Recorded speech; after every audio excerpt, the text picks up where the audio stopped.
안녕하세요. 아티클 모아태산의 아모테입니다. 오늘은 하버드 비즈니스 리뷰에 실린 아티클 하나 소개하도록 하겠습니다. 이번 5월, 6월호에 실린 아티클이고요. 스포트라이트 섹션에 언더스탠딩 차이나라는 부제로 여러 개의 아티클이 실려 있는데요. 괜찮은 아티클들이 있어서 오늘 하나 소개하고 다음에 또 괜찮은 아티클을 소개하려고 합니다. 오늘 소개하는 아티클은 중국에 대해서 서구 세계가 오해하고 있는 부분이 크게 세 가지가 있는데 그 부분에 대해서 설명하고 있는 아티클입니다. 우리나라 같은 경우는 서구와는 다르게 중국하고 수천 년간 가까운 거리에 있으면서 많은 영향을 주고받았는데요. 그래서 우리가 생각할 때 우리는 그래도 중국에 대해서 많이 이해하고 있다, 서구보다는 좀 더 많이 이해하고 있다 생각할 수도 있는데요. 이 아티클을 보면서 근본적인 오해에 있어서는 크게 다르지 않은 것 같다라는 생각이 들었습니다. 이 아티클의 시작은 1990년대만 하더라도 북경에 가보면 많은 사람들이 모택동이 입고 있는 그런 수트 같은 옷을 입고 다니고 자전거 타고 다니고 차를 타고 다니는 사람들은 별로 없었는데 지난 30년간 엄청나게 변화를 했다라는 얘기를 하고 있고요. 이렇게 30년간 급속도로 성장이 가능했던 건 경제 성장과 자본 투자의 핵심을 두고 추진한 정책 때문이었다고 얘기를 하고 있고요. 이렇게 중국이 30년간 급격하게 변하면서 한 가지 변하지 않은 건 서구의 중국에 대한 인식이라고 얘기하고 있습니다. 그래서 서구의 인식은 이렇게 경제가 성장하면 정치적인 자유도 자연스럽게 따라오겠지라고 생각을 했는데 그런 것들이 착각이었다라고 얘기를 하고요. 그리고 그 다음으로는 중국의 이러한 경제 성장이 서구와 비슷한 발판 위에서 될 거라고 생각했지만 사실상 중국의 성장은 중국 정부의 강력한 드라이브를 통해서 진행이 되었다라는 얘기를 하고 있습니다. 그래서 이 아티클에서는 서구에서 왜 중국을 잘못 이해하고 있느냐라는 대답에 세 가지의 근본적으로 잘못된 가정에 기반해서 중국을 바라보다 보니 계속 중국을 잘못 이해하고 있다라는 얘기를 하고 있습니다. 그래서 이 세 가지 잘못된 가정에 대해서 하나씩 얘기를 하고 있는데요.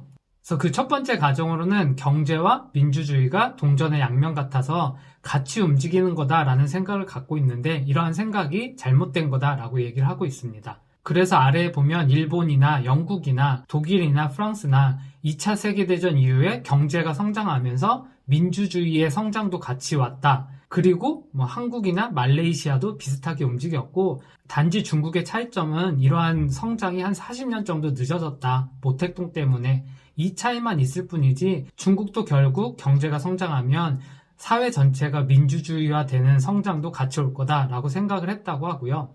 사피엔스 책을 쓴 유발 노아 하라리도 냉전이 끝나면서 사실 공산주의라는 제도는 이미 실패했다라고 얘기를 하고 있고요. 그래서 많은 사람들이 중국이 경제가 성장하면 자유주의 국가로 변모할 것이다 라는 생각은 자연스러웠던 생각이었던 것 같습니다.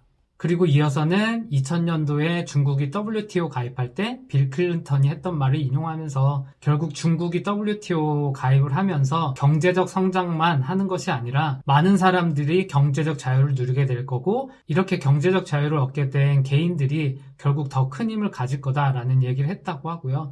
이러한 것들이 결국 더 민주적인 국가로 변모할 것을 예상했다는 의미로 얘기하고 있습니다. 그리고 이어서 이 아티클에서는 중요하게 착각하고 있는 한 부분들이 있는데 다른 나라 같은 경우 경제적으로 성장하면서 민주주의도 성장했던 나라 같은 경우는 독립적인 사법기관이 있어서 그러한 사법기관들이 개인의 권리들을 더욱더 강화해주고 그러면서 사회가 변모했는데 중국 같은 경우는 독립적 사법기관이 없다라는 것을 간과하고 있다는 얘기를 하고 있습니다. 그러면서 이어서 중국은 그 반대로 이러한 경제적 성장이 안정적으로 공산당 통치하에 있는 것 때문에 가능했다라는 얘기를 하고 있고요. 그래서 경제 성장과 민주주의의 성장은 같이 가지 않을 수도 있다라는 걸 중국에서 알 수 있다라는 얘기를 하고 있습니다. 그리고 실제적으로 많은 중국인들도 생각하길 중국에서 가난을 없애고 여러 가지 큰 규모의 투자를 하고 이런 모든 것들이 중국 정부, 중국 공산당이 있었기 때문에 가능했다라고 얘기를 하고 있다고 하고요. 그래서 중국의 경제적인 성장은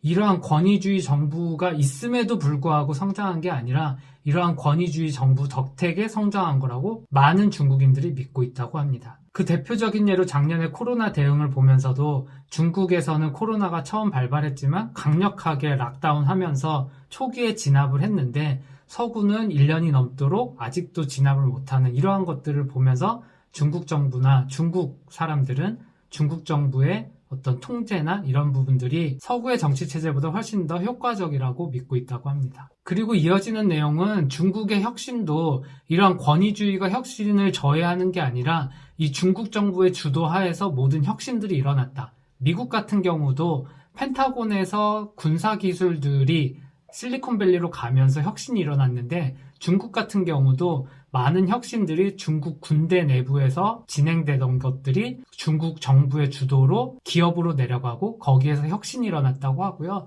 그래서 이 아티클에서는 화웨이나 알리바바나 틱톡이나 이런 성장들이 하나의 기업의 성장이 아니라 이게 결국 중국 정부의 성공이다. 그래서 한 기업의 성장이 아닌 국가적인 자부심을 느낄 만한 성취물이라고 생각한다고 합니다. 이러한 이유들로 인해서 중국 내에서 중국 정부에 대한 지지율이 95%에 달한다고 하고요.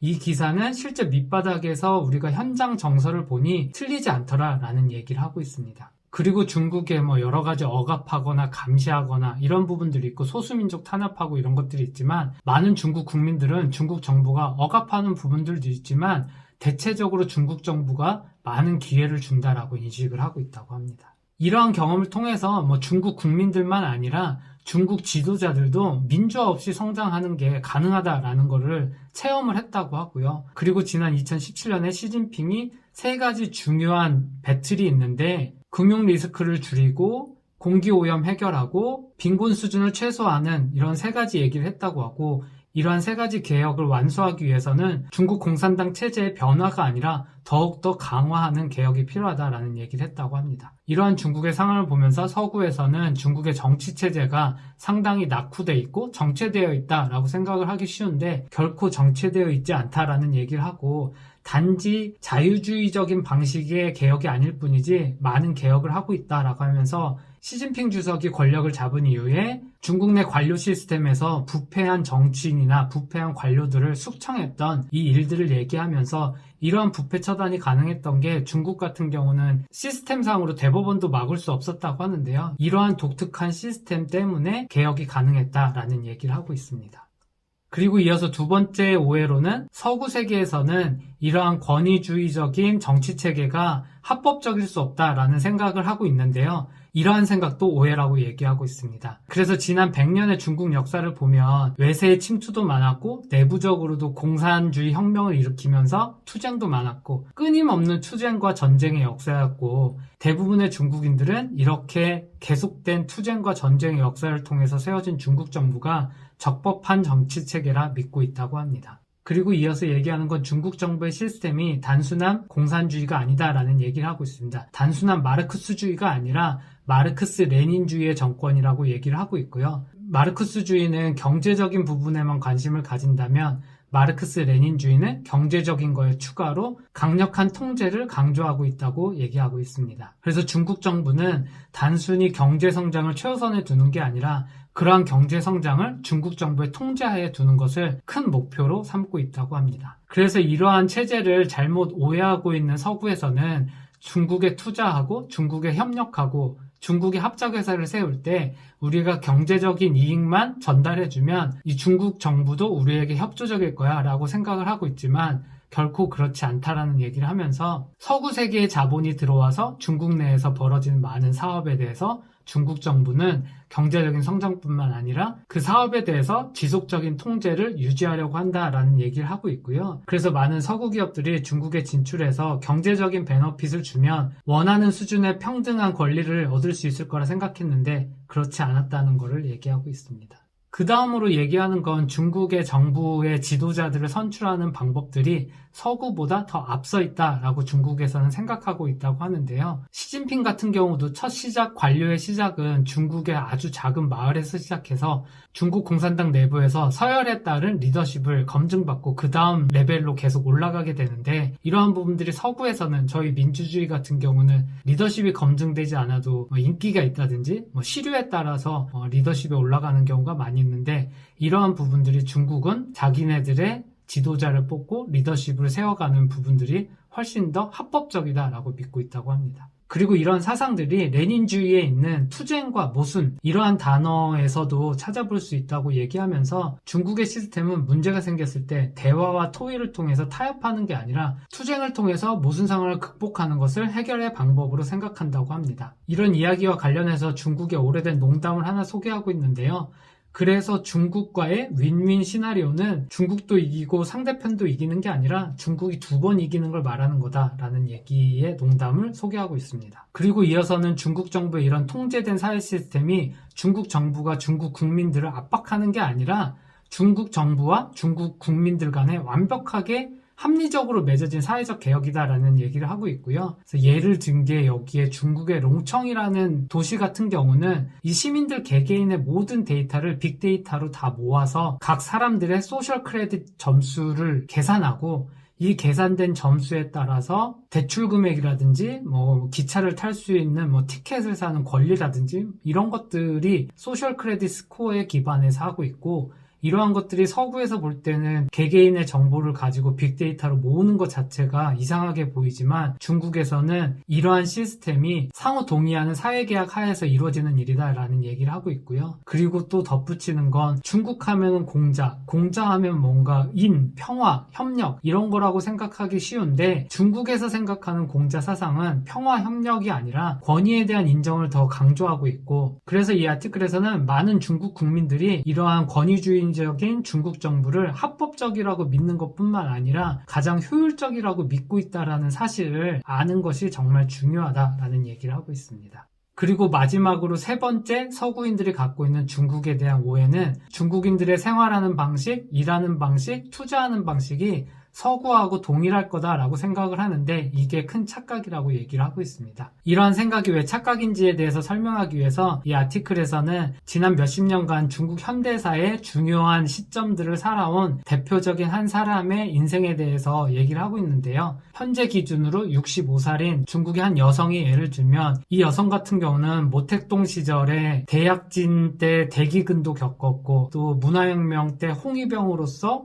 10대를 보냈을 거고 그리고 1980년도에 그녀가 대학에 갔다면 대학을 들어간 첫 세대가 됐을 거고 그 다음에 이어서는 천안문 시위를 겪었을 거고 그 이후의 커리어에서도 이전 세대는 겪지 못했던 경제적인 자유를 누리고 아파트를 사고 이러한 경험들을 했을 거다라는 얘기를 하면서 이 시대를 살아온 중국인은 같은 시기를 살아온 서구인에 비해서 더 많은 변화와 급격한 변화를 겪었을 거다라는 얘기를 하고요. 그래서 이어서 설명하는 건 중국인들은 이러한 급격한 변화를 많이 겪었기 때문에 당장 내일이 어떻게 될지 모른다라는 생각을 자연스레 하고 살고 있기 때문에 장기적인 관점보다는 단기적인 관점에 매몰되어 있는 경우가 많다라는 얘기를 하고 있습니다. 이러한 중국인들의 특징의 대표적인 사례로 중국인들의 주식 투자를 보면 일반 투자자가 아니라 완전 트레이더처럼 투자를 한다라는 얘기를 하고 있고요. 이와 관련돼서 조사한 결과에 따르면 갖고 있는 주식을 한 달에 최소한 한 번 이상 거래를 하는 사람의 비율이 중국은 81%고 서구는 한 53%밖에 되지 않는다고 하고 있습니다. 그래서 이러한 중국인들의 특징이 개인적인 관점에서는 당장 내일에 어떤 일이 벌어질지 모르니 장기적인 건 모르겠고 단기적인 거에 집중하자라고 생각을 하게 되는데요. 또 반면으로 중국 정부 입장에선 지난 100년간 외세의 침입도 있었고 여러 가지 내부 투쟁도 있었고 다양한 투쟁과 변화의 소용돌이에 있으면서 이렇게 급격한 변화가 있던 이 사회를 장기적으로 안정적으로 통치하는 거에 가장 큰 관심을 갖고 있을 수밖에 없다고 합니다. 그래서 중국 정부 입장에선 이러한 사회적 안정을 위해서 정부가 주도하는 개발 계획을 통해서 계획한 대로 사회를 발전시켜 나가고 서구보다 더 빠른 진행을 할 수 있었다라고 얘기하고 있습니다. 그래서 이 아티클에서는 중국에서는 개인은 단기적인 부분에 관심을 가지고 있고 정부는 장기적인 부분에 관심을 가지면서 이러한 관점의 차이가 상충하지 않고 오히려 서로 잘 협력하는 부분이 됐다고 합니다. 개인 같은 경우는 장기적인 건 모르겠고 난 숏텀에 관심 가지고 대신 정부가 장기적인 관점에서 안정을 추구한다면 난 그 정부를 지지할래 라고 생각을 한다고 보면 될 것 같습니다. 그래서 이 아티클의 결론은 많은 서구 세계가 중국을 생각하길 등소평이 개혁과 개방을 하면서 외쳤던 그 시절을 생각하면서 중국을 생각하는데 이거는 현재 현실과 너무나 다르다라는 얘기를 하고 있고요. 이 앞에서 말씀드렸던 3가지 오해, 다시 말씀드리면 첫 번째는 경제 성장과 민주주의 성장이 같이 가는 게 아니다. 그 다음에 두 번째는 권위주의적인 정치 체계도 합법적일 수 있다. 그리고 중국인들의 삶과 일하는 방식과 투자하는 방식은 서구와 다르다. 이렇게 세 가지 항목에 대해서 제대로 이해하지 못하고 계속 오해하게 된다면 중국에 대해서 제대로 이해하지 못할 거다라는 얘기를 하면서 아티클을 마치고 있습니다. 그래서 오늘 아티클은 여기까지인데요. 지금까지 말씀드린 서구가 중국에 대해서 오해하고 있는 세 가지 부분이 한국에서 사는 우리 입장에서도 어느 부분은 저희도 오해하고 있는 부분이 있는 것 같고 어느 부분은 그래도 서구보다는 중국에 대해서 더 아는 부분이 있는 거 아닌가 이런 생각도 들고요. 서두에서 말씀드렸듯이 이번 하버드 비즈니스 리뷰에 Understanding China라는 타이틀 아래에 여러 개 아티클이 실려 있는데요. 이 아티클도 나름 괜찮았지만 개인적으로는 더 괜찮았던 아티클이 있어서 그 아티클도 정리해서 다음번에 소개해드리도록 하겠습니다. 그럼 오늘은 여기까지고요. 다음번에 또 뵙겠습니다. 감사합니다.